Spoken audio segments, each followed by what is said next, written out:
First of all, student services is pretty broad.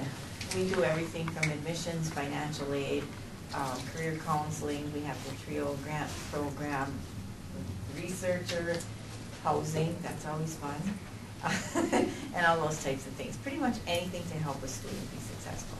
That's our role. So whatever capacity the staff is in, and I oversee that. So I'm just going to go through some procedural things for everyone, and these are things you need to know for your daily life as an instructor here at GCC. So the first one is you are assigned a GCC email address. I don't know if you all know that. Okay. We'll get you with that. I'll be going over that. Yeah, Okay. Miranda will go over No that. worries. The main thing is check your GCC email daily if you can. That's where we communicate with you. We do a lot of just about everything by email these days. And so you will be getting news from us, dates, important dates, like the last day to drop is coming up, the last day to withdraw is coming up, that type of thing, and anything else you may need to know.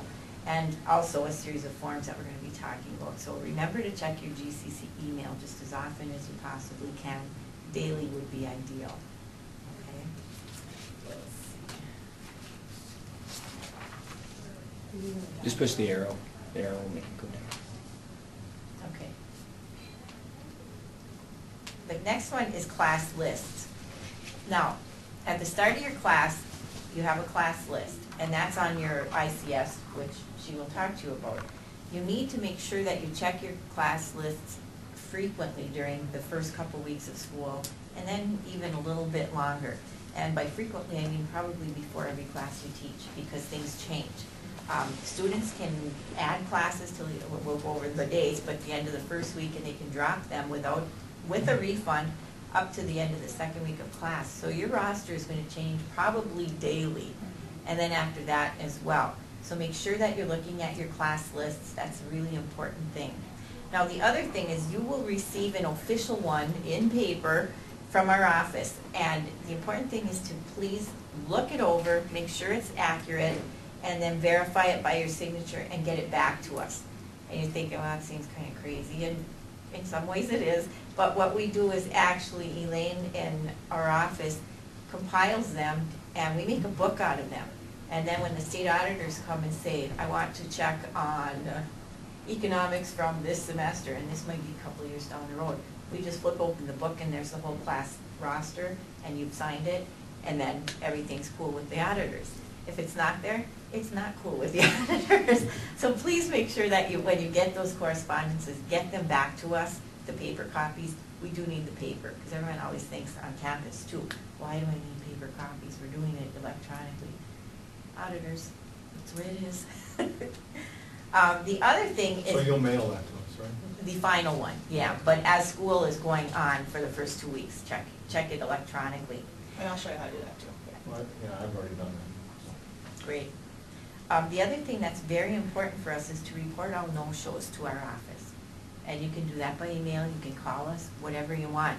If someone hasn't come to your class for a week or 2 weeks, we need to know that, because one, we'll call them and find out, are you coming? And you'll be surprised, some people, I actually had someone come in this year, the second week of school, gee, I didn't know school started last week. So, you know, we've seen it all, we've heard it all, but we check on each individual student when things like this are going on. And sometimes something happened in the student's life and they can't attend. Well, we want to drop them before they're obligated with the bill and everything else. So it's important for us to have your no-shows as quickly as possible. Okay. Now, the early student update is something that we do to encourage retention and to help our students in any way that we can. So on week 5, which is, I can't even believe, coming up pretty quickly here, you will get forms that list a whole series of things that could be upsetting to a student, or circumstances, like you might put on there, student missed 2 classes and didn't buy the book, or, you know, student is sleeping through classes, or you think students may need tutoring, something like that. You return them to our offices, and then we contact the students. And in many cases, not off campus as much as on campus, but on campus, we actually call students and ask them to come in for individual appointments. And, you know, we find out all kinds of things that are going on in the student's life, and we try to help them deal with that, as well as juggling their academic schedule. So that's the thing about GoGivic that I liked the best when I started working here. You know, we truly care about students, and we do a lot of one-on-one. I mean, just about everything we do is one-on-one, and it's truly to help the students succeed. And, you know, sometimes it's just a misunderstanding when we call them in, and sometimes, you know, I didn't get it for the first few weeks, but now I get it. So any unusual circumstance, and there's a number of things outlined on the form, please use those after week 5, and we will contact the students for you, okay? I mean, feel free to try to intervene with the students as you can, but we'll take it to the next level if they need to. Now, another important thing is the drop and add of student schedules. The last day to add was, as I said, the Friday of the first week of classes. So they can go a whole week and then juggle their schedules by that Friday. And the last day to drop is the following Friday. Now this may change next semester, but for this year, the last week to drop with a refund was September 7th. So if students come up to you and say, I just don't get this class and I'm going to drop it, they can still drop it, but they're not going to get their money back. And then the other thing you kind of need to know about dropping, if students talk to you, and they usually go to their advisors, not individual instructors, but in case they do talk to you, sometimes if students drop a class, it affects their financial aid. So if someone does come to you and say something like that, say, have you called the financial aid office, or is everything cool there, and just guide them that way. Okay. But after that, September 7th date this semester, they can withdraw up until Wednesday, November 21st, which is right before Thanksgiving. So that's kind of a, you know, a landmark that you can think of. And after that, they get enough if things are going the way they usually are going, if a student is trying to withdraw that late. So we will send you the announcements reminding you of the dates to draw and withdraw, and then if you have individual students who just really aren't making it, you might suggest to them to withdraw. I have had in the past, just this past semester, some weird circumstances where the student went to the faculty member and said, I think I need to withdraw, and the faculty member said, you know, I think you can make it, just do this, this, and this. And then the student didn't make it, and then they were mad, and you know, so anytime you're getting into those circumstances, call me and we'll work them out with you. We don't want you to be the bad guy or anything. So, you know, your job is to teach the students. We'll handle the other sometimes difficult circumstances that students may have. This one is important. In the little packet I gave you, there is an incomplete form, probably right on top. If you want to pull that out. We do allow students with major extenuating circumstances a little bit longer to complete their coursework if they check with the faculty member first. I want to remind you that incompletes are an exception. Incompletes should not be granted for students who maybe took 3 weeks off in the middle of the semester. That happens, you know, they just don't show up for a while. And then they'll come to you and say, you know, I really can finish this class, give me a little extra time. Well, you know, if they chose not to come to class for a number of weeks, if they don't give you a good, valid reason, you do not have to grant them an incomplete. We are also trying to teach our students responsibility and following through with what they start and all that type of thing. So then the chips fall where they may for the student. But say one of their parents died, or they were in a car accident or something like that, and they have to be out of class for a few weeks, then they certainly grant them an incomplete if you deem it necessary. Now normally an incomplete is 30 days. You know, so the semester's over, say May 11th, and then they'll get till June 11th to complete. If you are granting an incomplete to the student, you have to fill out this handy dandy form here and send it back to us. You also put what grade the student has at that moment, so if they don't complete it, their grade reverts to whatever you say it was at that point. So it might be an F, might be a C, whatever. And so if they don't complete it, they will get the grade that they had at that moment. 9 times out of 10, when the student does in fact complete the incomplete, the grade is much higher. But then you also fill in the form and send it back to us so we can change the grade on their permanent record, because at that point it will have an I for incomplete. And once again, this is our paper trail, so we do need the forms back. They're in some files, and it's for all the same purposes I mentioned before. So any questions on the incomplete grades or anything? You will be faced with that. And we put in there when that incomplete must be made up? Yeah. Once in a How do you while. determine that date? Well, you know, sometimes it might be, if you know what they have left, like if they only have to come in and do one more paper, Okay. they might not need the whole 30 days. They might only need a week. If they have to retake one exam or something, whatever the circumstance may be. And there have been times when people gave more than 30 days. It has to be a darn good reason for more than 30 days, because that's a whole month. And they shouldn't be that far behind, or they should have withdrawn from the class. So I'm trying to tighten up on our incompletes, because we have been giving what I think is way too many incompletes. And once again, students need to have a really good reason, not just that they didn't come to class, or they couldn't get their work done, or those types of things. That doesn't cut it for me. So I'm not trying to be hard, but they, like I said, do need to learn responsibility. Okay, are we talking about work days to include weekends? Or Well, 30 days? it's 30 days. Calendar. So if we're done May 11th, it should be June 11th. Okay. Is that there's a lot of work on our end as far as, you know, redoing the grade and this and that. So as we get farther into the summer, or if it's first semester, if you're teaching first semester like you are now, we're already into another semester. So, you know, we can't let these things hang forever. So the sooner they complete those, the better. Now, I get to talk about the fun subject, the FERPA, Family Education Rights and Privacy Act of 1974. And colleges are bound by a different set of rules than high schools are. So, though none of you are high school teachers, usually a number of our adjuncts are. So just to go over a few things, what FERPA does is give students the right, like the rights that are up here, to inspect and review their records, to control disclosure or information, and to seek amendments to their records if they deem that it's incomplete.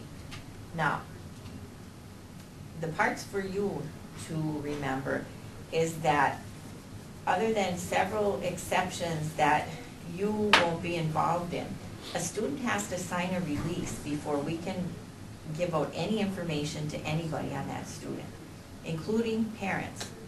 And that sometimes gets to be a little sticky. And we do have parents who may call you. They call me all the time, and I can't tell them anything. So if you have parents calling and saying, my student got an F, and what, you know, that type of thing does happen, unfortunately. You can't tell them anything. And my response usually is, when the parents call me, is, why isn't John in here? You know, why aren't they in here talking to me instead of you? Because unfortunately, I can't talk to you. There are occasions when the student does sign a release, but there's really not all that many students that sign releases. About 10%, Yeah. maybe. So it's just best to 10%. not tell them anything until you check. And if they say, well, my son signed a release or whatever, then check with us, we'll tell you, and then you can converse with whoever. But it's only the one person who's listed on that form. All records maintained with GoGivic, or a person affiliated with GoGivic, which have a personally identified, which personally identifies students, are considered an education record. So there's all kinds of things that fall within that, like class lists, all of, you know, grade sheets, all those types of things fall within an educational record. So just remember that. We had some faculty posting grades on their classroom wall. Yeah. With like ID numbers of students. That is a big no-no. Yeah, you can't do that. Some faculty really were pushing us to, well, we really like to post the grades, how can we do that? We were kind of creative, and we let the student choose like a secret code name or whatever that they chose, gave their instructor where their grade can be posted by that. Seems kind of like a lot of work to me, but especially since students can just ask you what their grade is. But that's a no-no, absolute no-no, is to keep tests, papers, anything that identifies a student and work that they do in your class, that needs to be locked up. If it's work that you want shredded, it can be dropped off in the post office, up in the academic building, second floor. And Jerry, Christine, as big shredder, she can shred stuff for you. Okay, you can also bring it down to the student's office. We have worksite students. We have stuff that we shred as well. We keep in a secure location. So even social security numbers, you might say the last 4 digits or whatever. No, you can't do it. So be really careful with that simple thing. Simple things to do to be more compliant. You're working at a desk where there's people around. Lock your computer every time you walk away from it. You know, if you're working on grades or something, please lock your computer every time you walk away from it. The thing that I've found is pretty helpful is the second one, turn papers over. Like if I have, and I'm great at this because I always have forms on my desk, and sometimes you forget, but just turn them over. If you're not working on that at that moment, turn it over and then no one can look at it. So that's an easy way to, you know, if you have a student coming in and you have other student papers on your desk, just turn them over. It's pretty simple. And then we talked about the shredding, and I see my FURBA typo on there. FURBA. If you're using your GCC email, you should have a statement of FURBA on your signature line, and we can send that. Do we normally send that to everybody? I usually do at the beginning of the semester, and this just reminded me that we need to do that. So we will get that, and then just stick it on your signature line, so it's on your outgoing email.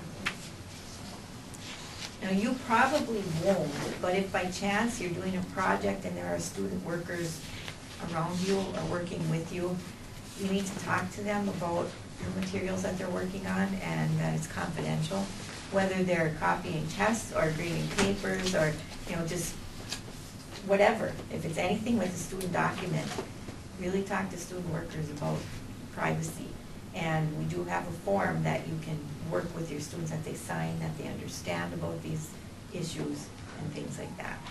Like I said, you probably won't have student workers, but just in case, just so you know that. Another important thing is grades. Miranda will train you on that in a minute. Now, grades are due the last Friday of the semester. So, the last Friday on campus, you have finals week. As your finals are done, you should be working on your grades. Are you all teaching one class? Okay, so we need grades in the last Friday of that semester. So it's the last Friday of finals week. There are no finals on Friday, and Thursday is just a makeup day. So you should be done by Wednesday. Now off campus is a little different. They will have an exam on Friday or Thursday night even. So it's a little difficult for them to get them done by Friday at 4 o'clock.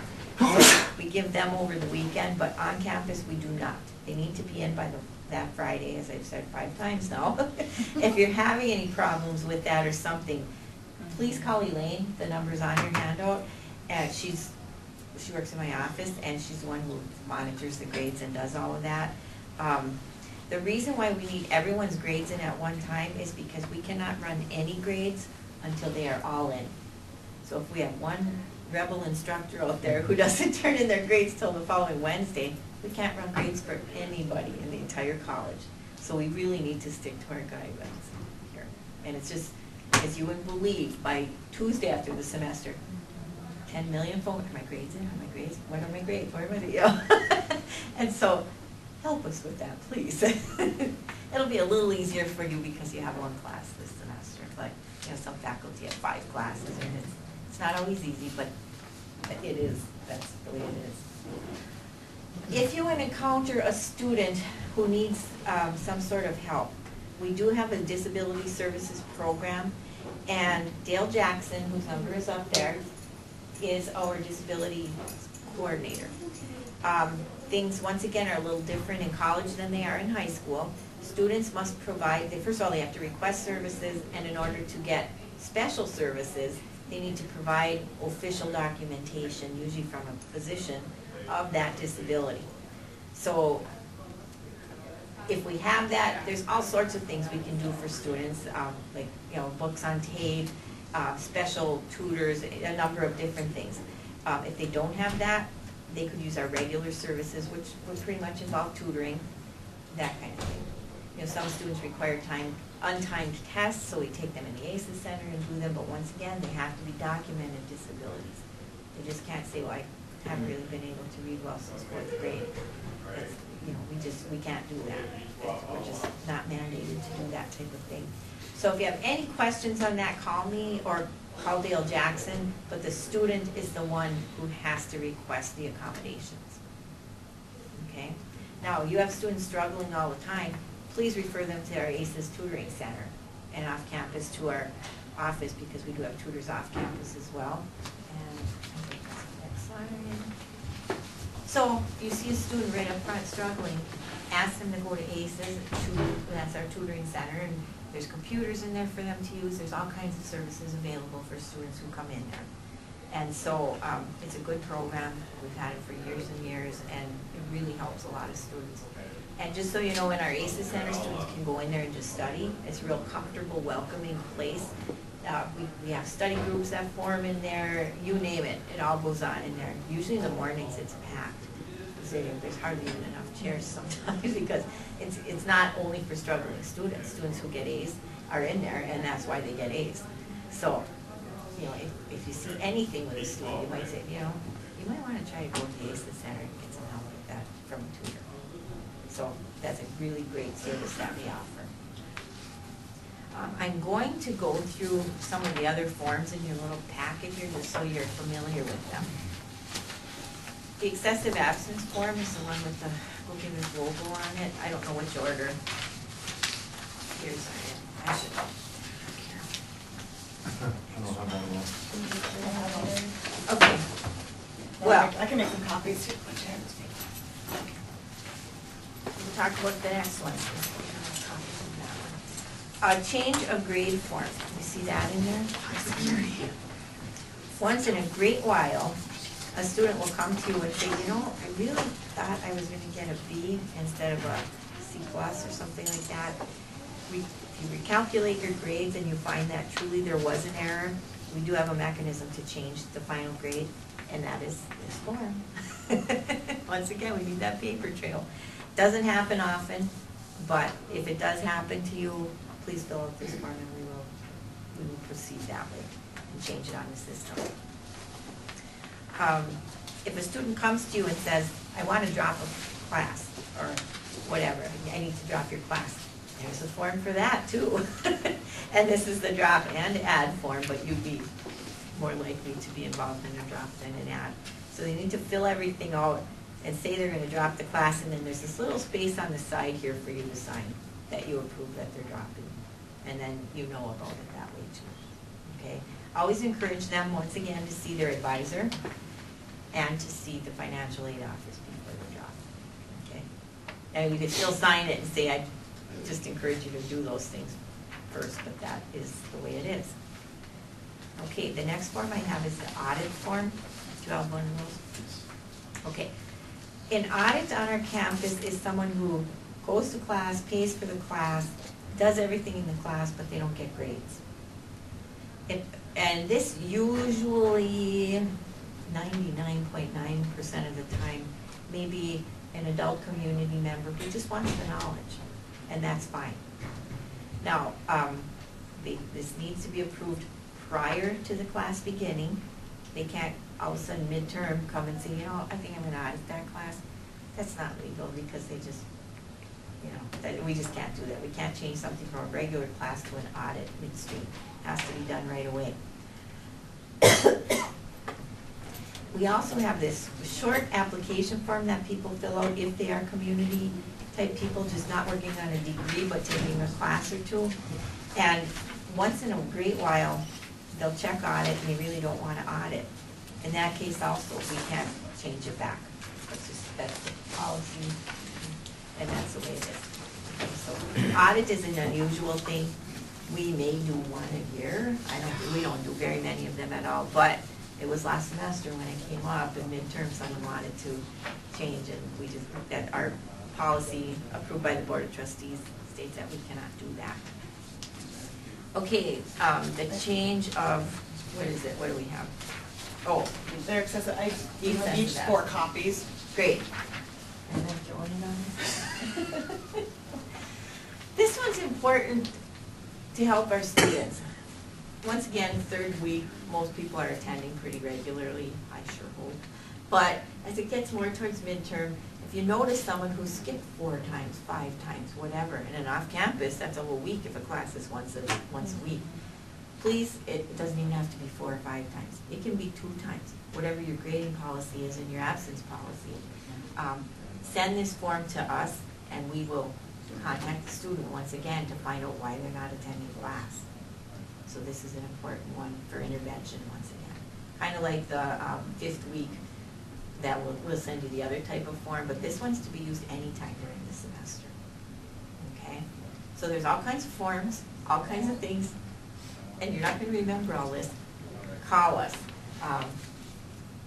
The numbers are on your thing. Now, Elaine does everything. She's fantastic. So you will probably get her if you call. If you need to speak with me, please call me anytime. That's why I'm here, to help everyone out. You can call me as well. But Elaine is everything. So work with her as much as you need to. Okay, if you ever run into any problems, though, give me a call anytime. Okay, any questions on any of this? I went through a lot of stuff. Of your position, like Jeanne said, there's going to be forms, and there's some things that are required of you to do online. I know some of you have been here a while. This is going to be redundant, but some of you don't know that you have an email address. So Kind of figured I did, but I just didn't. Never been told. So what we're going to cover is your network and MyGCC logins, what those are, and what services are under each of those. MyGCC, like Jeanne said, that's where you access your class list, enter in your grades, and also access the emergency notification system that we have on campus. And then talk about your GCC email account. Okay. So have all of you, I'm assuming, received something maybe that looks like that, or your username and password information? Yeah, okay. So does it look like this, like the top? Does it say MyGCC? I'm not sure what you get from Yeah, it. So, like okay. it's like a student ID number. Okay. And then I changed the password. Okay. So your MyGCC, there are 2 different services here, okay? There's 2 different logins for each of those services. The top login is the MyGCC ICS, and what that is a portal. It's an online portal direct into our integrated database that we use, okay?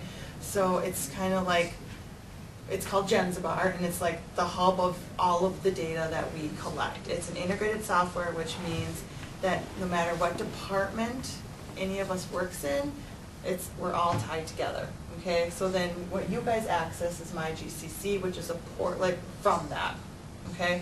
It's going to be in real time. So like Jeanne said, like your class lists, if a student comes in with an act-out form, Elaine processes it, changes their classes. It's almost pretty much instant. So your class lists will always be current on MyGCC based on what we've processed. Now if you've signed an ad slip, your roster still doesn't reflect that change, it's probably one of 2 things, and it's probably more one of the things. The student hasn't turned in the form yet. Because as soon as Elaine gets that from the student, she processes it immediately. There's no time, and if she's out of the office, Jeanne or I will process it. So it's a pretty good flow, and we're always trying to stay up to current on everything. The network username and password that you receive, that's if you teach an online class, that would be how you access your Blackboard account, and that's how students access their Blackboard account if you teach an online So that's for class. online? Yes. That's why I don't have one. Right. Well, you have one. So if you want to access the GCC network, so if you're saving documents to the network, which is backed up, and it's just our network, it's a secure network, you would log in. I don't know how adjuncts, if they log in with that. Like for me, when I get into work every day and I log into my computer, I use my network username and password to access my computer, my files, the network. So I'm not sure how adjuncts access. Well, I was never given a network password. Okay, so maybe that's not necessary. That's something we need to look at, because a number Yeah. of our faculty members on campus who do not teach online we'll still put notes out there, they'll put assignments on Blackboard and things like that, so instead of handing out a lot of paper, Yep. getting students used to using a computer Mhm. in a lot of ways. So if you're interested in that, we can provide you some individual Yeah. training. Yeah, Blackboard is actually, like Jeanne said, is used by some faculty even if they're not teaching an online class. So discussion boards can happen out there. So I know an English faculty member, she does not teach an online course, but she after her lecture expects a post or two from the class on a discussion board through Blackboard. So it's just, it's how you teach. It you know, it's not required, but it's an option for you. Okay, so my GCC. Now, I wonder if there's a way we can get to the website. I just want to show where we access this.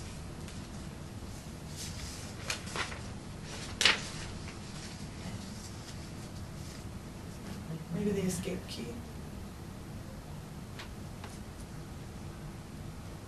You don't want to shut down. I'm not used to an Apple. There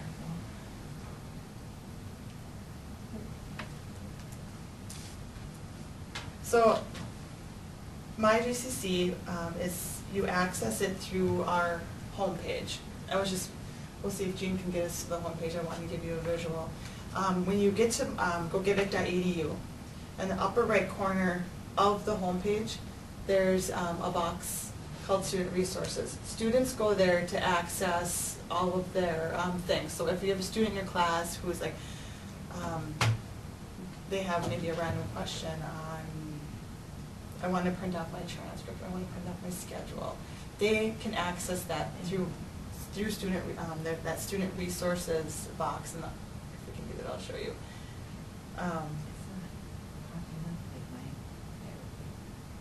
That's weird, and that, I don't know why that's. Okay. It's the black hole. We will all go to the black hole. But this is where you're going to access your course lists, where you enter in your grades, where you access the emergency notification system. What that is exactly what it says. It's an automated system where if we have school closings or if there's an emergency on campus that you need to be aware of, a crisis or something, administration will send out the message through the emergency notification system. And then, but you need to set that up for that to work so you can have a text message, I think, sent, a message to your cell phone, home phone, email, whatever you set up. You want to put your login in here because I don't have access to a lot of things. And then you have to figure out how to get it out. We can just show them too, it's a small enough group. I just want to show them on the homepage too. Oh, that's right. Oh. I don't know how to, this is not my, yeah, Max draw or it up. Oh. We're a PC laptop based in Ken's a rebel, yes. Here, let me see. Okay, so here's our homepage. This is a small enough group. See up here in the upper right corner, student resources. You'll see my GCC here, online learning, that's how you access Blackboard. Student email, so the students, they haven't, this is how they check their email as well. We go a different way to check our email, which I will show you. And then there's other information here to access. So we will be accessing, if you click on my GCC and then you use that my GCC login, it's just a username and password, access that. There. You do it right up here. Yep, right here, you'll log in here. That's a username, which is the number, and then your password is the following one. Yeah, With so the if you crazy changed it, letters it's on whatever it. you changed it to. So then, once you log in, there's gonna be a tab there. There's gonna be tabs across the top. Let's see if I can log in here.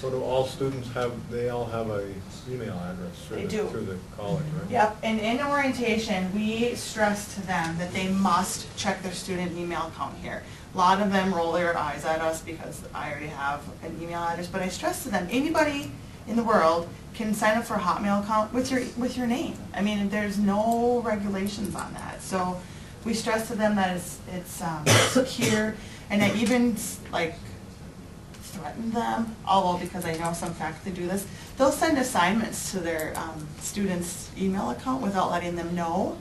And I say, hey, if you don't check your email, you're not gonna know about this assignment, and that could affect your grade. It's just, we're trying to get this population of students to check their email. I don't know why, it's Well, I had so one student difficult. didn't have, or said he didn't have any email. Right, they do. Then he didn't come to orientation. Right. Because that's where we did. Because I told him I would send an email Yeah. if something came up. Yeah. This is what it- You do not have to send anything to their personal email account. You do not. You can tell them no. Okay.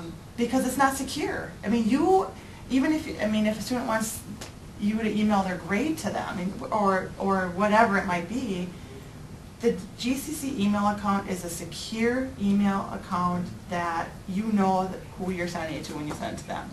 I have many students that want me to send stuff to their Hotmail account, and I will not do it. I say, no, I'm sending it to your GCC account. So you have the right to say that. I know sometimes it's hard though, because when you want to communicate with your students, but that's okay. I mean, you can still email their account, but just be careful of if it's sensitive information. Because the students nowadays, they just, man, I don't know. But we're working on it. We stress it a lot at orientation. I give them step-by-step instructions and actually have them log into their email account. And do for they have orientation. someplace on campus that they can access a computer? Yes. Many places. Because he told me he doesn't have access to it. Yeah. We probably have 250 computers on Yeah. campus. That we There's can open use. labs in this building, and then the I ACES kind of figured Center. there probably was, but There I is. didn't Yeah. argue with them. They were just pulling the wool over your eyes because they just. And I told him, and I said, I know that I'm new to the pasture, and you're going to try to pull the wool over my eyes, but I said, My name's Joe Bouchard, and I'm an adjunct instructor of criminal justice for Gabka Community College. I've been with it at this filming for 13 years. And at a session, I was thinking of something that happened to me many, many years ago. The session being something that happened last month in Houghton at the off-campus center, a little adjunct orientation. Well, what brought me back 30 years ago was when I was in community college, and a professor named Judith, who taught geography, taught me the model, how a simple conceptual model can be instructive in bringing out complexities. You might not be able to see this, but this is the hypothetical continent. It looks like a seed of some sort. The equator's right about here, and this is what Judith taught us. That in certain latitudes in this hypothetical continent, there'll be deserts and there'll be Arctics, and there'll be trade winds. If you Google hypothetical continent, you can look up this geographical idea and you can see for yourself what it is. So I was thinking of Judith and her hypothetical continent, and then Ken said, that is Ken Traska, the dean, draw what you see in your classroom. And this is something that I drew. I had too many strange, difficult concepts, but I wanted to simplify them. He also gave all the parameters as, you may not use words. He may have even said, you shall not use words. I use no words. This is what I came up with, a hypothetical classroom in deference to Judith's hypothetical continent. First of all, it is not square. It is actually square, but in function, it is not square. Kind of trapezoidal. This is the head of the class. And here I had, excuse the crudity of it, I had the podium. I had a desk right here where I put my stuff after all the other students have seated. And I had my board, so I had 3 stations to start with on the first night. The range is trapezoidal because I'm taking great restraint and not moving too much. I like to cruise around, but I don't cruise the entire width of the room. I usually do about 2/3 of the room. So knowing myself as a speaker, I know that's my cruising range. I don't want to interact right away inside of the pit of students because first night you want to establish your presence, but you don't want to overwhelm, in my personal opinion. My wife is a teacher of Head Start, and she noted something that the students sit at the same places all the time. She's a GCC alumnus, by the way, and she said that if you move someone at the breakfast table, these little 3- and 4-year-olds, there's chaos. And I noticed that people tend to sit in the same places during the first part of the semester. So for the sake of a hypothetical question,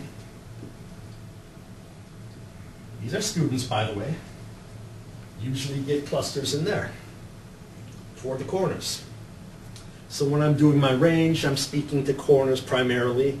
Usually my first workstation with my desk in the front row is not taken. Occasionally you get a star student or someone who wants to hear right in front. Sometimes they move to the back. My job's to deliver information and keep them interested, and to give them what they need to pass the class. Not spoon feed them, of course. Sometimes I have to rely on the energy. We'll call those students with the X's within the O's extroverts. These are the leaders in the class. You can draw your energy from them from a long day at work and get re-energized by their comments. You can also watch how people form around them, other students form around them. But the mistake I believe a lot of people make is to rely too heavily on these and to ignore those who might be the secondary leaders or those who are very quiet by nature. This, I believe, is a good way to look at the first day of class.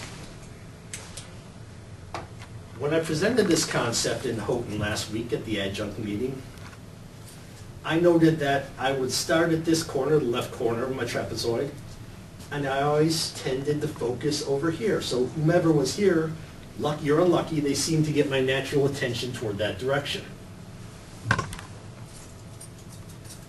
One of my colleagues said that it's because I read from left to right, like most of us do. We all learn left to right, I believe. So I start at the left and go to right. And it's like glass breaking or the light bulb going off on my head. And I realized that is right. I've given presentations of various sizes, and it always seems I go toward the right corner. She reads in Chinese, and she goes in a different direction altogether. That was just fascinating to me. That was a light bulb moment for me. So on the first night, think about your dynamics, and you build a good foundation for how you want your class to be, and know yourself. You know yourself well enough, you can start to know how your students will act and interact, and how you can deconstruct that and reconstruct it, and how you can mix it up. That's for another time, though, when we look at icebreakers and how we can mix the students up and make the educational experience much more fulfilling and rewarding. Thanks. Roll. Okay. Well, hi. And you are? Jennifer. Jennifer. Okay. So I'm Larry Gabka. First of all, I just want to preface this by, Ken pulls me in here to talk about active learning strategies in the classroom. And first of all, I just want to say that makes me feel uncomfortable to come and talk to a group of instructors about what to do in the classroom. I'm not saying, so just so you know, I'm not saying, hey, this is what you need to be doing in the classroom, right? I'm just telling you, sharing some of the things that I do in the classroom that I think are somewhat helpful at times. All right? So that's my little perspective. And when I approach a classroom, first of all, critical. I didn't eat a lot this morning, and I had a lot of coffee. All right, that's critical for me. But helps me increase my energy level, I guess. So anyway, when I get to the classroom, as Ken mentioned a little while ago, I love lecturing to my class. All right, I don't know if you do or not. Do you like lecturing? I love lecturing. I like going to lectures. I like listen to people talk and tell their perspective. But I've also been to lectures that I just have a real hard time tolerating. Right. So there's a range of things out there from people who say, forget lecture altogether. What you need to do is just provide context and they can get all that stuff from the book on their own. All the way to those who just I'm going to give you everything you need, and you're not going to learn how to find it on your own at all. So, I'm somewhere in between.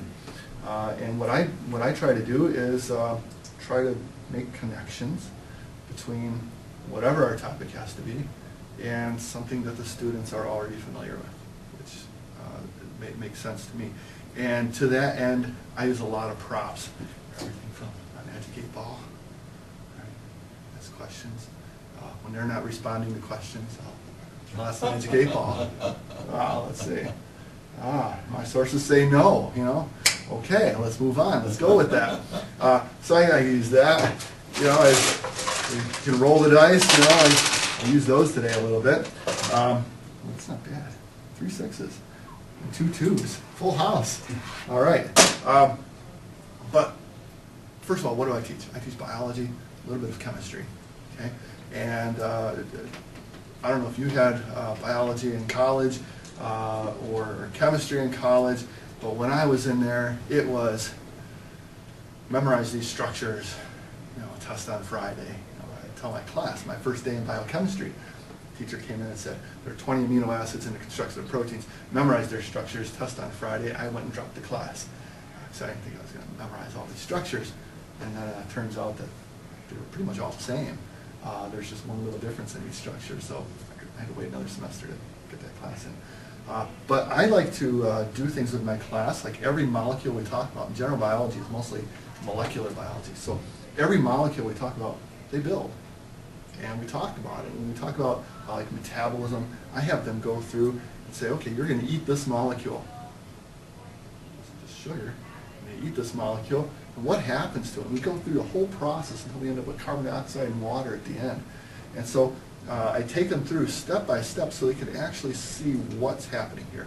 So I'm not just giving them names of molecules and saying, memorize these, or here are some molecules, memorize their structures. I don't ask them to memorize anything. I say, here's a structure. Now what's going to happen to it? What's the process? So I focus mostly on process, and I have them do a lot of hands-on things like build them. Today in class, we're talking about cells and cell structures today, and that could be really boring. And what could be more boring than here's a cell, here's a part, here's what it does. Here's another part, here's what it does. Okay, I don't like that at all. Yeah, that's our teaching right now in psychology. In psychology, the parts and what it does, right? What I did, what I'm doing today, what I did at 9 o'clock was I took a cell and I said, okay, now I want you to think of this cell as a factory. How many of you have worked in a factory setting before? Well, I have, but most of them haven't, but they're pretty familiar with what happens in a factory. We talk about, okay, where are decisions made in a factory? Now, who makes the decision as to what you're manufacturing today? Like the factory I worked in, it was a dairy plant, so mostly they made cheese, and I talked to them a little bit about that, and I said, well, okay, so who makes the decision as to what we're making today? And well, it's the boss. Where is he? Well, he's in the main office. Okay, now look at this picture of the cell that I did a horrible drawing of. All right, where's the main office?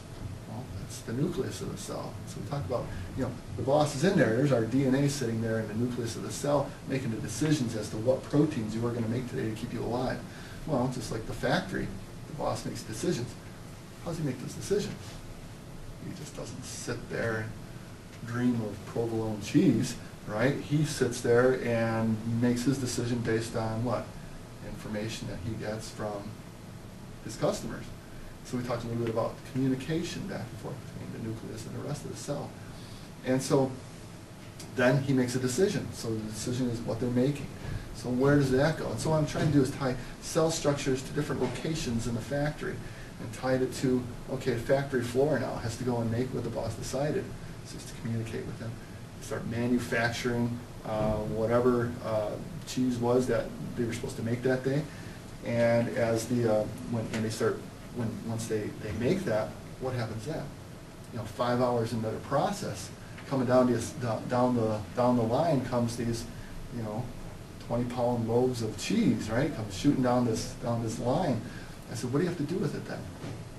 And I asked them, and they have to think about it. I've got all this wet loaves of cheese coming down the line. Well, you have to package it. Right? So we talk about the packaging, and I talk about the endoplasmic reticulum, how it's a membrane, and it's used to kind of shrink wrap the proteins that are made by your cells. It's used to shrink wrap in the factory. They shrink wrap the cheese. I said, are you ready to go? Are we done? And sometimes you get some blank looks. I say, well, we're not done. Because when's the last time you went to the store and bought a 20-pound loaf of cheese? Right? Have you done that recently? My mom used to do that, but we don't. You go and you get little packages of things that are sliced for you or individually packaged or small packages. So it has to be processed and made ready to work. So we talk about how does that happen? So we've packaged up, the boss made a decision, Nucleus made a decision in the office. Factory floor manufactures it. Then we bring it down and we package it up initially, and then it has to go somewhere else to be made ready. And this company I worked for didn't sell things to individuals. They sold to other manufacturers. So what they would do is they would take that then, and I said, we need to ship it to another factory. And I talked about the Golgi apparatus and the cell, and so they get it to the Golgi apparatus, and that's where it gets processed.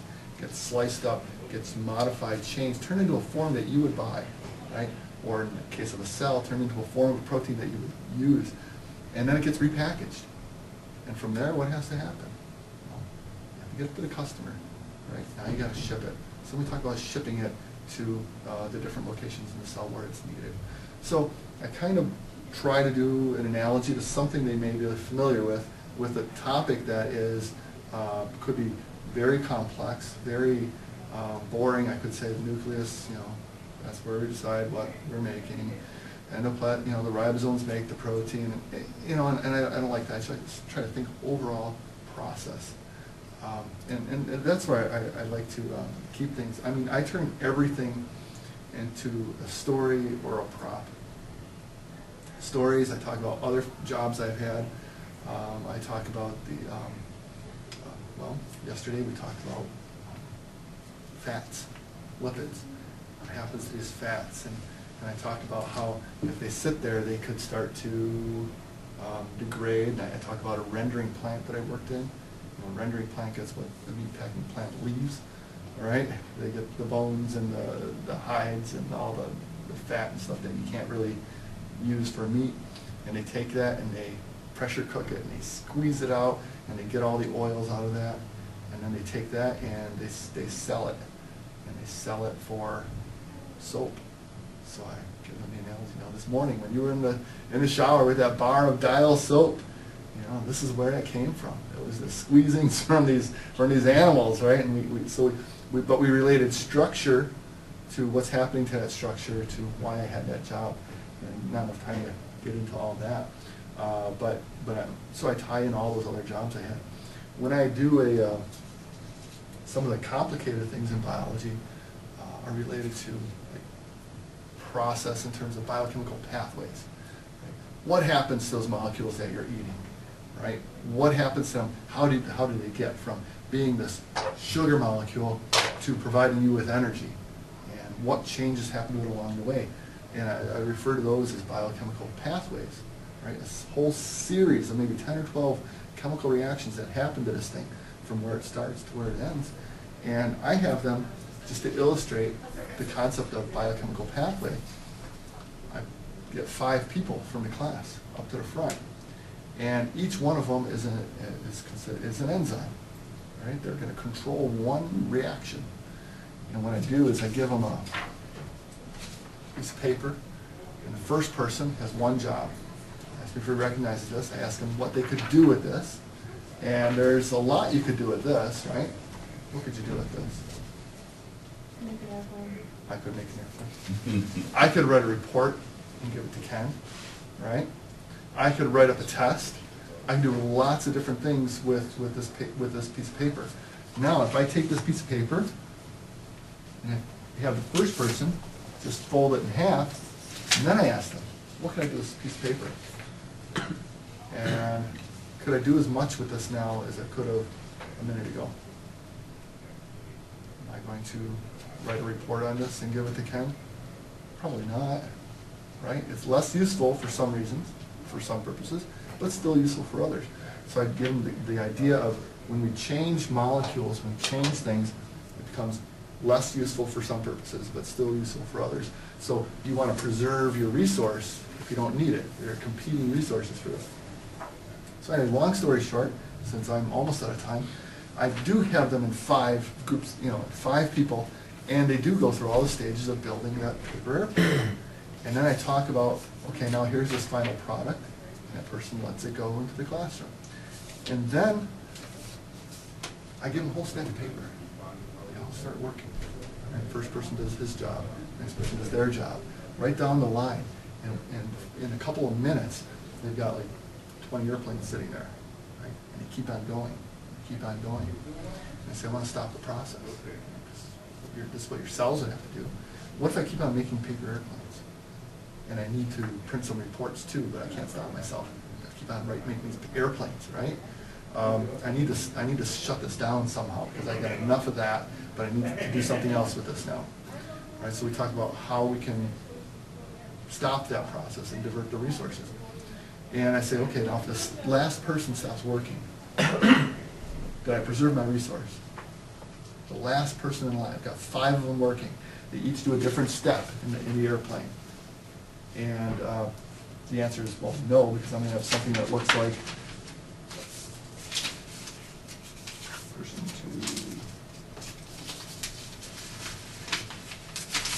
2. I'm going to have something that looks like this when that person gets there, right? I'm not going to have the final product, and I got something that I really can't do much else with, right? So I talk to them about where we would shut this process off. And the answer is the first person, right? Shut them off.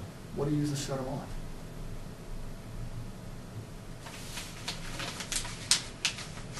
And I talk to them about the concept of actually using the product, the airplane, to shut that person off. So I said, when you feel this paper airplane on your shoulder, you gotta fold your hand. And if I take it away, meaning I ran out of those airplanes, they go back to work. And so, again, the whole idea is, what I do, at least, is try to get them up and doing something like that, and trying to tie this really massively complicated system and process to something really very simple. And so they can see that, okay, now I can understand the reason for shutting off the first ensign. Now I'm not using this paper anymore. How using the actual product of the pathway is an excellent way to shut off the pathway, because how do I know if I have enough of this? There's a whole bunch of it sitting around. And that would go and shut off the first enzyme. So, as I said, I don't like talking to people and saying, this is what you got to do in your class. Every class is different. All students are different. The topics are different, right? Paper airplanes would probably have a different context in your class than they would in mine. I don't know, Ken's kicking me out. That clock's fast. So I got 1 more minute to get to class. There you go. So anyway, but all I'm saying is I find material for my class. Most of my material is not from a book. It's stories from jobs I've had, both good and unfortunate, and simple things that they find near them, and getting them in there to actually build and make things by hand. And the more primitive, the better. I find that if I have something that's really polished, and I just think like back to my 4th grade science fair projects. You have one kid whose dad made a TV, and he brought it in and said, hey, look at this, right? And it's all this complicated wiring. Or, compared to, I made a telephone out of old batteries. I cut up the batteries, and I made a kind of a real primitive type of telephone of it. So the more primitive, the more they got to think about it. But if they can make the connections, it's great. Have fun. So, and drink lots of coffee. That's my key. I'm not going to sound like an infomercial for you guys. It may sound like this at first, though, so bear with me. I have a wonderful offer for you. I have 101 great ideas that you can use, reject, or adapt. Anything you want to do with them. My goal is to give you 101 icebreakers. First, a very preliminary sort, or a very short sort of background. I work in corrections, and I do a lot of speaking nationally on contraband control and on the topic of staff unity and anti-bullying. And I found that sometimes the material can be dry, and you want to buttress that material and enliven the class. I also learned that you'll have some Hindenburg moments where it'll just crash and burn before your eyes, and those are some good learning moments. So, with the help of many years of teaching at Gabka and using some of the students and their feedback and talking with other corrections professionals who also train, I've come up with 3 books thus far. They have 26, 25, and 25 icebreakers. I'm working on 25 right now, and they will be available soon. Again, they may be criminal justice in nature, but they are adaptable. I'll tell you a few of my favorites. First of all, in making a team, and let's say, for example, you have 8 students in your class, and you want to have a little healthy competition. To make that competition even more healthy, you might want to get them to deride each other and to name themselves something one team names the other, to name themselves something that's not so majestic. So what I do, I will do 4 columns. Might not translate well to this format, but we'll try it a little bit. This column here, I'll put the majestic animals, or some animal that's fierce. The raptor. Like a prehistoric raptor with all the sharp teeth and claws. Anyone, give me a fierce or dangerous animal. A bear. A bear. Any particular type of bear, or just Black bear. Black bear. Forgot to give the disclaimer about my handwriting. Give me another one, please. Just one more. Oh, mountain lion. Mountain lion. Okay. Column B be juxtaposed by column. Ooh.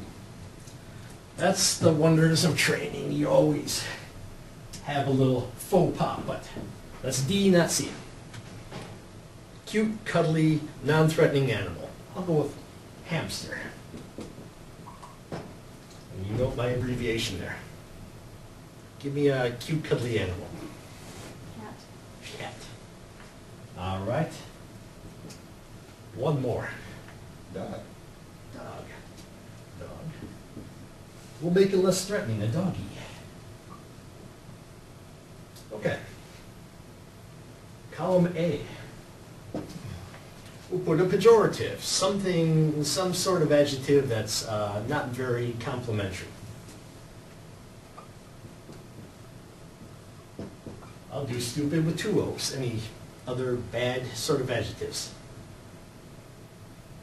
You guys are being too nice. See, usually in class they bark them out. I'll give you one more. Sloppy. I was looking at my handwriting and thought of that one.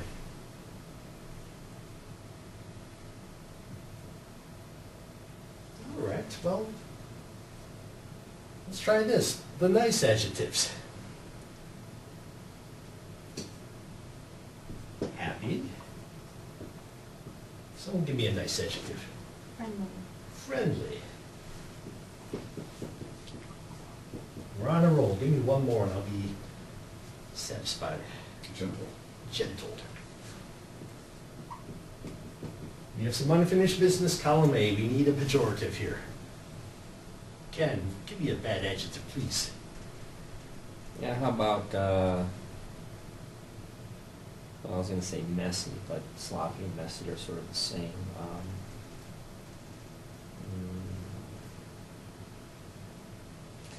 How about, I don't know, how about goofy? Goofy. There you go. All right. It's a good thing sometimes. It is as a stress reliever sometimes, but for this intent and purposes, we're going to go with, the team is going to pick from 2 columns, either A and B or either C and D, to name the other team. Dave, you're naming the other team, so pick one from A and B or one from C and D. You're naming a 2-word phrase. For example, I have in class this semester, I have the generous hamsters pitted against the sloppy cougars. Kind of bragging rights. So like stupid hands. Oh no, we go with A and B. A and B's. So you have something pejorative and something majestic, kind of a juxtaposition. Goofy rap. Okay, so the Goofy Raptors in this exercise would go against who? The happy doggies. The Happy Doggies. The plural. That makes it a bit silly and whimsical, and the points you want to make are not silly and whimsical, but they buy into it a little more. If you're naming the other team, it's ha-ha, you're the Happy Doggies. So, you're the Goofy Raptors. Just a little stakes, getting a little stake into it. You're a stake owner of sorts. That's a foundation for the entire semester. I have cut off some heads in class, though. That is to say, I've taken the team leader, and when they're too comfortable, I move them to the other team. So who was once a Goofy Raptor is now a Happy Doggy, just by virtue of me mixing things up. Again, these will be available rather soon through GCC, and I'll just go over a couple of them. One of which I've used a lot, involves a dramatic build-up to talking about anti-bullying. And I tell the students or the participants that I'm looking real hard to find the proper literature in order to deliver the point. And on my PowerPoint slide, typically I talk about the good doctor who wrote this book. I talk about a little personal thing, that he was a political cartoonist in World War II. And I talk about his best-selling, and then I pull this out, Dr. Seuss, The Starbelly Sneetches.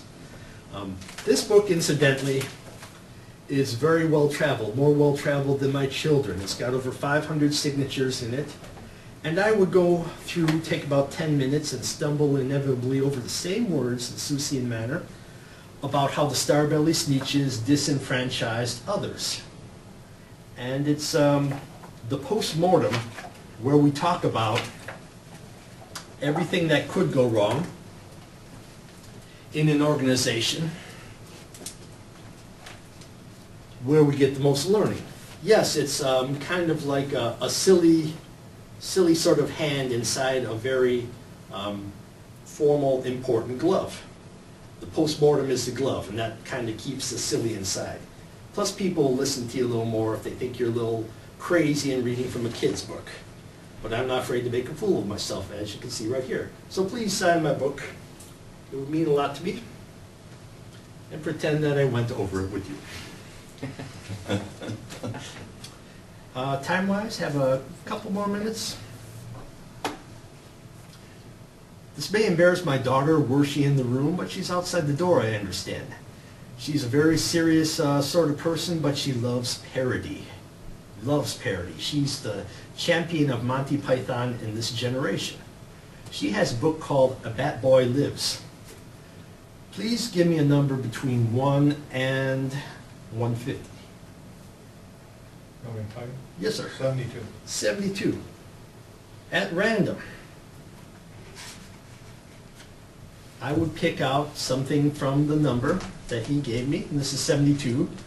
And this is useful in an English class, or I use this in writing for corrections as well. People who want to be published have taken this class.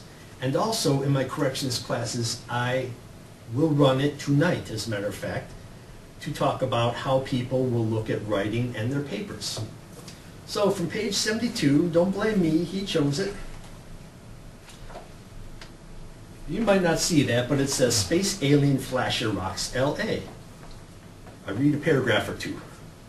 Riots and earthquakes were bad enough. Now LA is being rocked by a perverted space alien who's exposed himself to scores of women. Evidently he's a male. Since June 15th, at least 37 flabbergasted females, including a respected physician and member of the mayor's staff, have told police that they were confronted on the street by a bizarre extraterrestrial flasher. Then you have a little testimonial from Nellie Yartel, one of the victims, and it goes on to talk about the police reports with very great details. I asked the stunned, perplexed, and kind of reeling class why I would do this. What do you think of this reading? Usually I get, that's stupid, why are you reading that?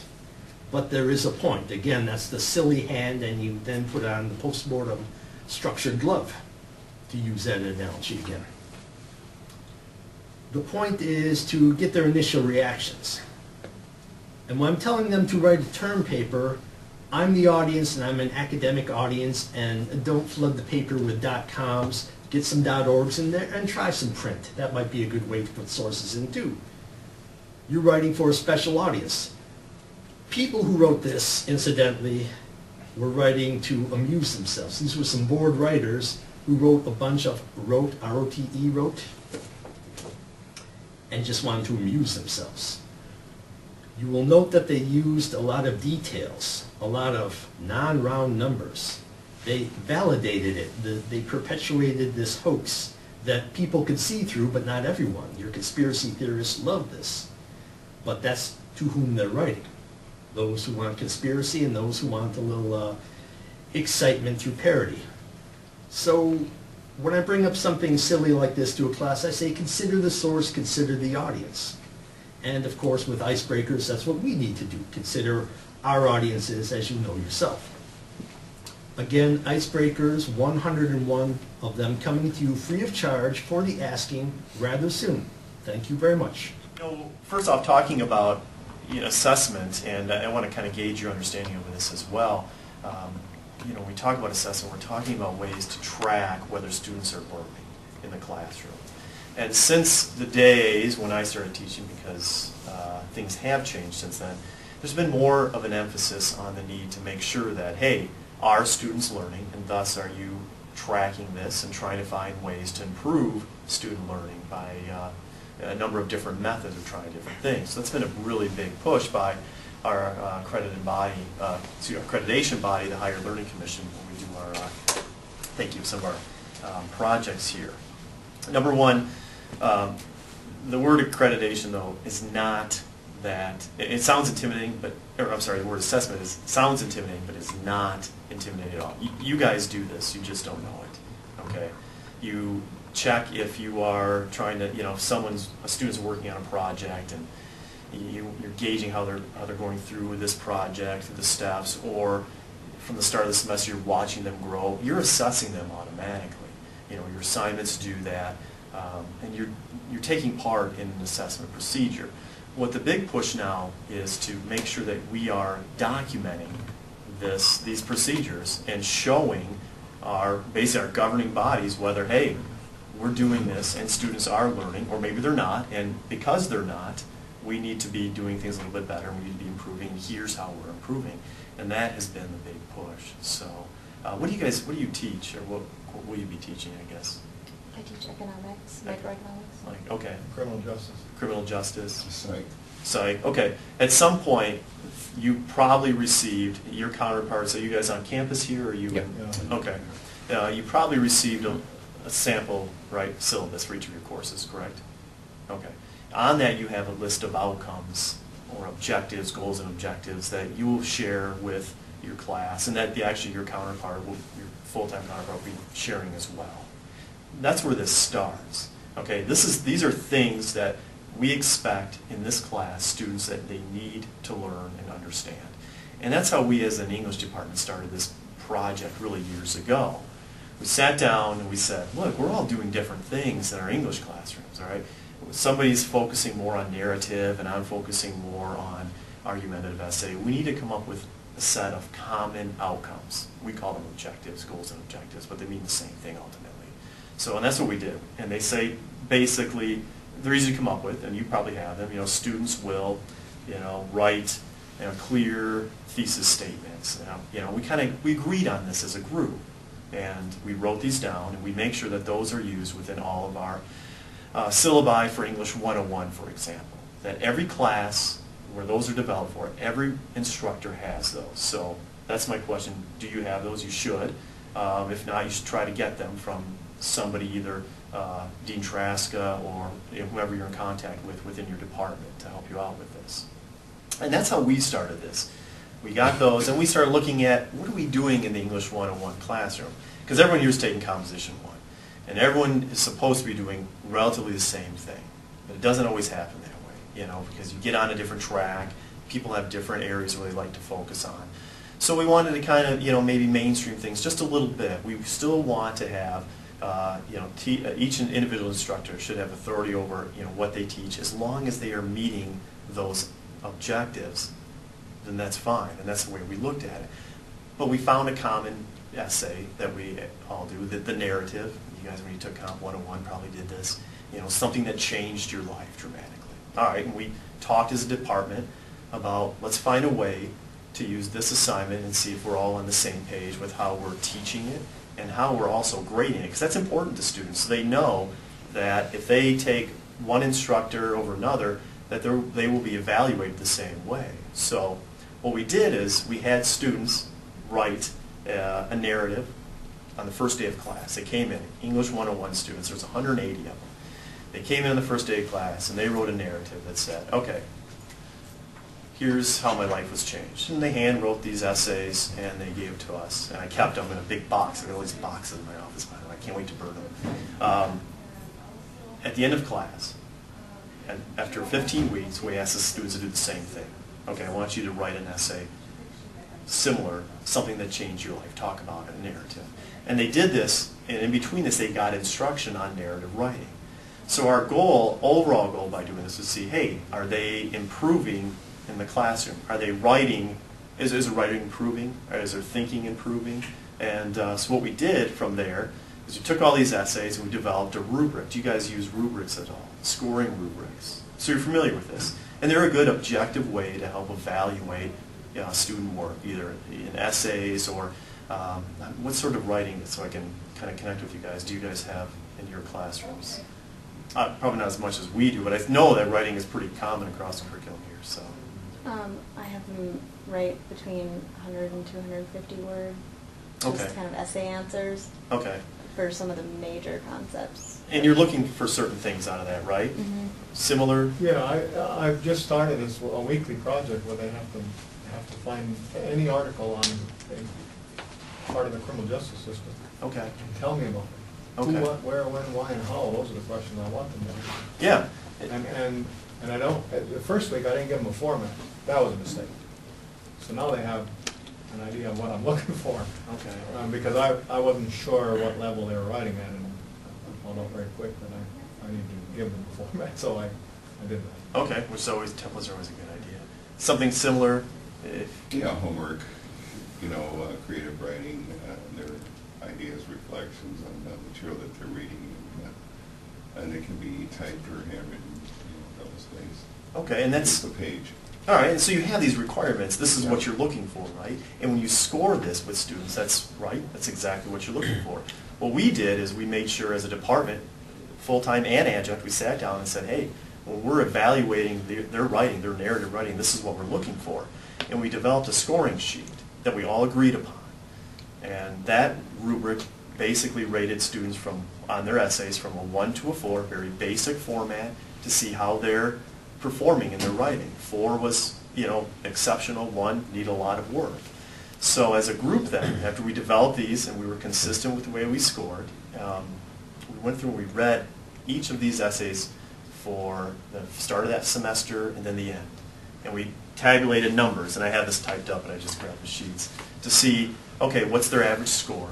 And at the start of the semester, and the first year was like 1.78 on a 4-point scale.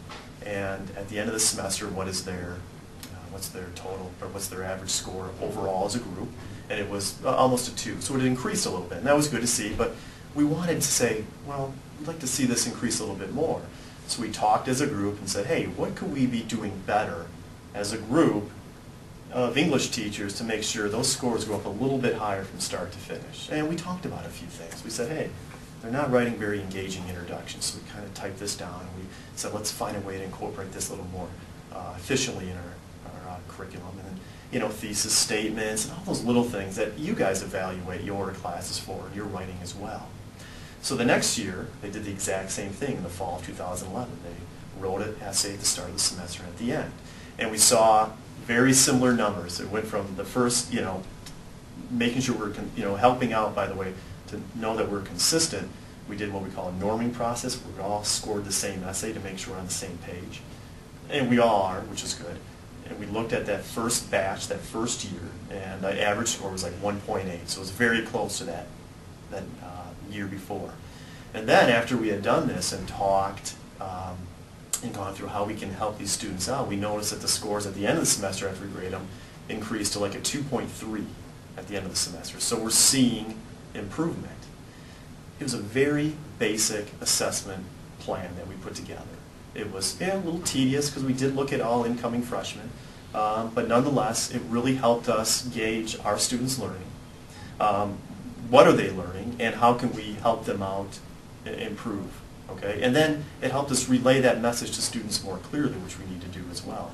And that really is, basically what assessment we're talking about needs to do today. It needs to look at ways to help students improve and to gauge how they're improving, so you can effectively change your methods, try different things to help them out, and that's what we're looking at, quality improvement. From this, though, I mean, looking outside of the statistical data, it helped us as a department immensely by communicating with one another. And we talking, here's what you're doing, getting ideas. Okay, it helped us, streamline some things, which we should be doing really. Because again, someone who takes English 101 from me and another English instructor should expect the same level of grading criteria. Sure, we all have different flavors and we do things a little bit differently, but nonetheless, we still should be on the same page in regards to how we're meeting those goals and objectives. So it really helped out with that. And me, professionally and personally, it's good to see this happening, and it helped me out how I look at all the assignments now. It's really rewarding to see, hey, I can develop a rubric pretty easily, because you do this anyway. And people, again, they shy away and they think that they can't, come up with an assessment project, or they can't really effectively evaluate their students with a rubric. But you can, because every one of you, when I talked with you guys, you said, here's what I look for, the who, what, where, why, when, and how. You just write that down as part of the scoring rubric, and that helps you, and it helps the students too see, this is what I need to be doing. That way your ideas are aligned with theirs on particular assignments, so it's been really beneficial. But this project has really helped us out. We're going to be typing all these results up and submitting them in a pretty large-scale report to show that, hey, here's what we did, here's what we found. Yeah, we were kind of hoping for numbers to be a little bit higher, but that's not what assessment's about. It really is about just getting the numbers and trying to improve, and that's what we're looking for here. So I don't know if you guys have spoken with people in your department on assessments, or if you have done these before. Have you guys ever done anything like this before at all?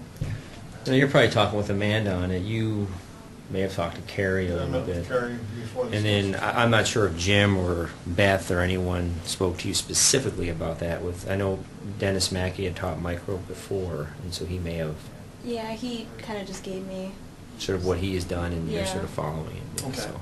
And there's going to be a big push for this. You'll see more and more of this. And there's a number of ways to do it. What we did was a very large scale. This embedded assessment. It was a lot of work, I'm not going to lie to you. But it was a good starting point for us as a department. When I was teaching at another community college about the same size, what we did was instructors interviewed one another, looked at those objectives and said, hey, what percent of your students in your class do you think are meeting those? And, maybe half are doing this. Okay. And they jotted this down, and they used this. And you can do this too. You can self-evaluate. They use this as a gauge to see, hey, here's what we should be doing better as a department. So, overall, this idea of assessment and rubrics and aligning our projects, you're doing it anyway. It's just more of a concentrated, documented effort that we find today that's being necessary. So don't be surprised if you get asked to do this, and come up with stuff on your own.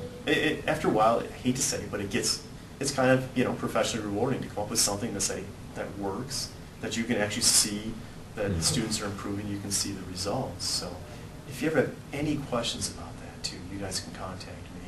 I don't have a card with me, I apologize. Like I said, I just came from class, but I can come up with some ideas for you, and I can brainstorm ideas. I work a little bit on our large scale AQUIP, Higher Learning Commission project, which has been a good thing. That's why I'm talking here right now, because it's really kind of put me in the mix of this, and it's really it's a group effort here at GCC, and like I said, you guys do it anyway, so it's just a way to document a little bit. Yeah, Ryan's email is easy. It's Ryon L. Yeah, with an O. Ryan, R-Y-O-N. R-Y-O-N. Yeah, so you can, I'm at the 3rd floor, stop on up anytime, ask me about that, I'll help you guys out. So, any questions on that? I feel like I kind of rushed through this. I know that you have another session here in a few minutes, but. I have a question kind of related to, I guess, integrity or whatever. I heard you say that you have boxes or whatever of your students' work. Boxes. I was trying to decide, since this is my first time, Mm-hmm. do I collect and keep, tests and papers and whatever? Or can they keep them? I mean, that's kind of a technicality, but... We told students up front that they weren't going to get these back. That this is what this was for. This is for assessment. Now, the regular assignments that we have, when they do the regular types of writing through the semester, I return those. Okay. And that's a good way, and that's something I can make a note of, to let students know where they are and your expectations of their work in the classroom. So. Well, I know returning them, I just know when I went through school, some teachers would take things back. They'd give you about a week or whatever to hang on to it and kind of, I guess, absorb the comments and whatever, and then they'd collect it again. Oh, really? Yeah, so I just didn't know what... I guess that's up to you. That's where, they really... I don't really want it, but... Right, and I would just return them to the students. Where I adjunct in the past, I returned everything but tests. But tests I kept because I didn't want them floating around. Okay. Because I used a lot of the same material. And that's a pretty good policy, I would say. Give the answer key, or give the answers back, but save the test. I think that's a good policy. Yeah. As you're grading a paper, and you notice that the writing structure indicates some type of a learning disability, how do you approach that student?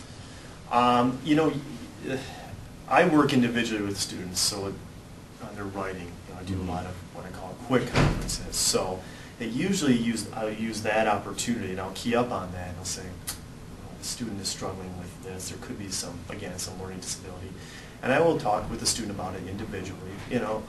Not pulling the student aside outside of class. Obviously, not trying to single out anybody, but I'll just ask about it, and usually that will lead to oh yeah, I struggle with this, or I've always had a problem with this. And once you figure that out, I always offer my services to help tutor.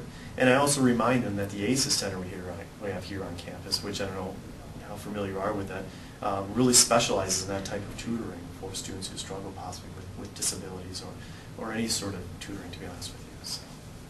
So that's, approaching the student individually. Again, I always try not to single students out, so, come see me after class sort of thing, but just kind of casually talk with them when it's convenient with both of us.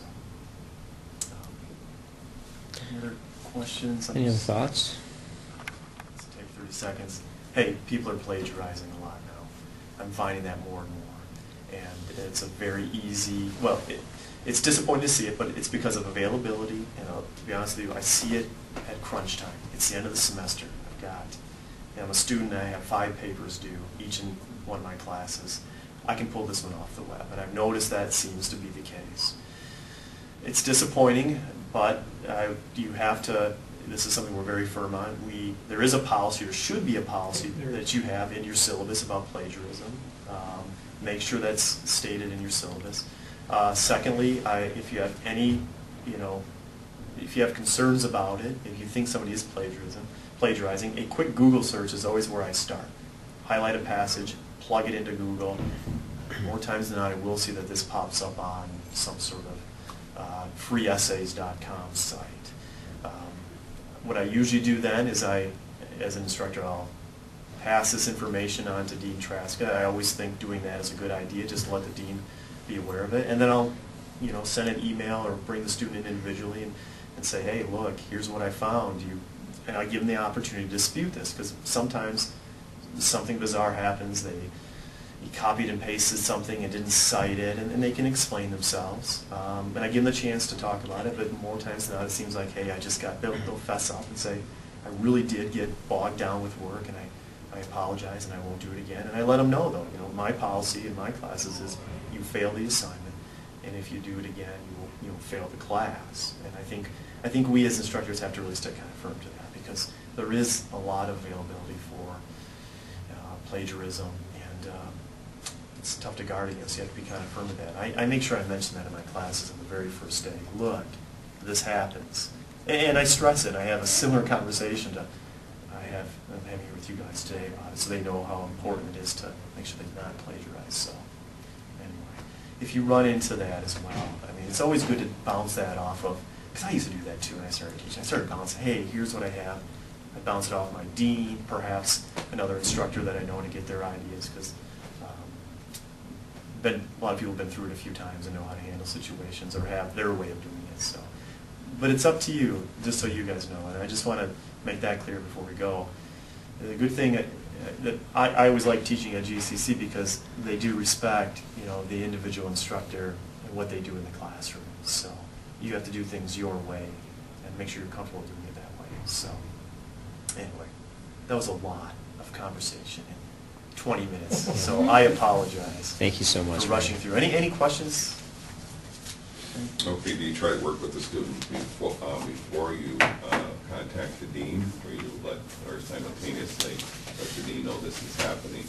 I usually do it roughly about the same time, to be honest with you. And here's when I say I usually contact the dean first. I guess it's not totally true. I usually get in contact with the dean first. If I send an email out, because it happens more, it seems, in online classes, I won't get a response from that student for about 4 days, because they're a little sheepish about what happened. And then I'll just let Dean Traska know what happened. And then I usually will have the student call me. I don't want to communicate through email about this. I want to talk about it. And then I'll hear what happened. And it's usually, people get caught up with things, and I always let them know, anytime here, you're struggling with an assignment, need extra time, you let me or anyone else know. Do not resort to this. This can only lead to major problems. So. Does that help out a little bit? You guys, thanks for your time. And again, if you, like I said, if you want a more expanded version of things, I'm in A316. Stop up and see me. I'm available most days except for some days. Some days. So anyway, that being said, Thanks, guys. Thank you for your time.